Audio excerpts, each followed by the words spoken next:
So this is the second part of simple state machines. Again, we're going to do a set reset function, which is effectively turning a system on and off, but we're going to use two buttons. The value of this is it prevents the potential for running too long or cycling back and forth if we held the button down too long.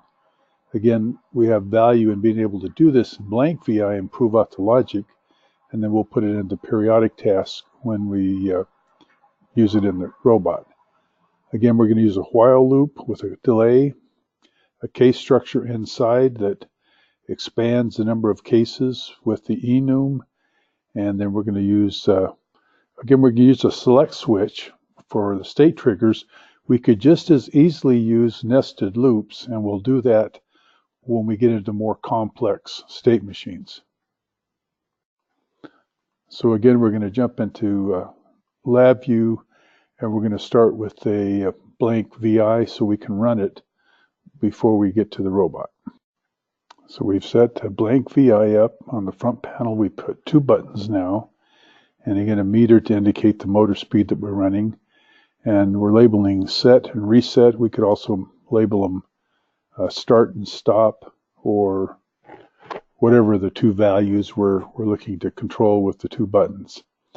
When we go to the block diagram, now I encourage you to do this over more than one time, because practicing it just once doesn't really mean you have it. And by doing it multiple times, you can catch or be able to correct mistakes on your own. So we start off with a while loop. Again, we want a constant down here so it runs continuously. We want a delay time.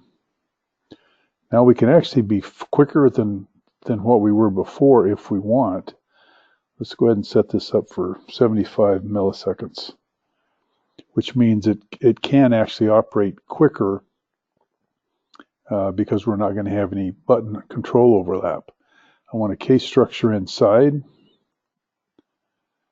and it's going to be thusly that big. We're going to get the enum outside,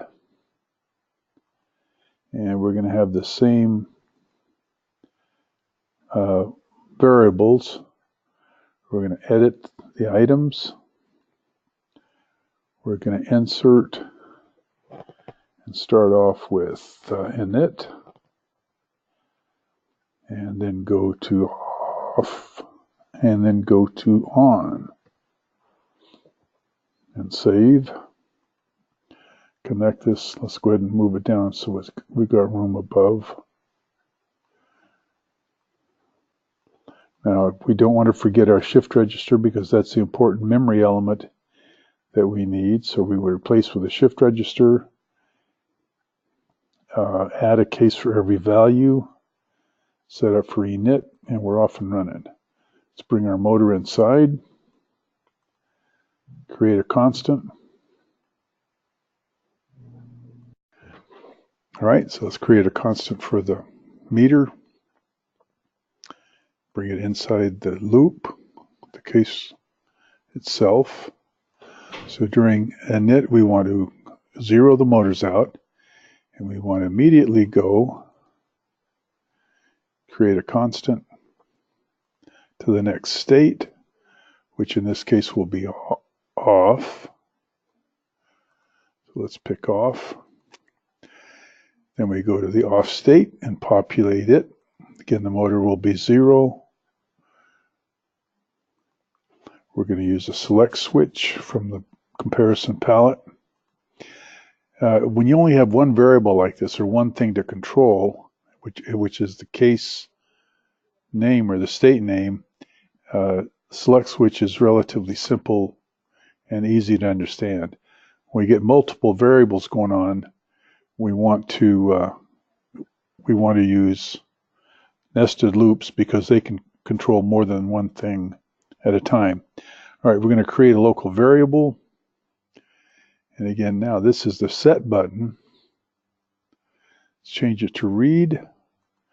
Go ahead and wire it to our Boolean value. The next state we're going to go to when we click on set will be the on, and the motor will turn on at that point. So we just go to on, the motor goes to 0.5. Let's create a constant.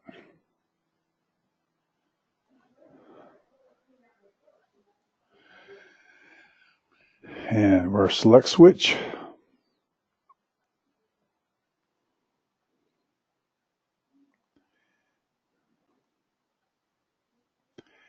And it pretty much is straightforward. Now again, because we don't have a mix-up, we don't have overlapping buttons, it's relatively easy to set this up on a much quicker acting basis. I can't talk and click at the same time. I don't want to create a constant. I want to create a local variable. Now in the robot, these will be robot global data.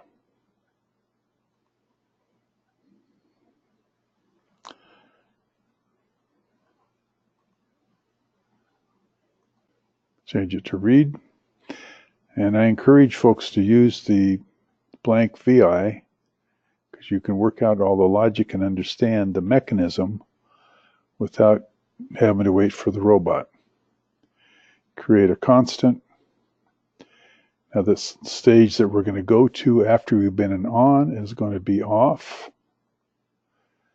And now if it's going to work properly, we can set and reset, and let's see how this looks.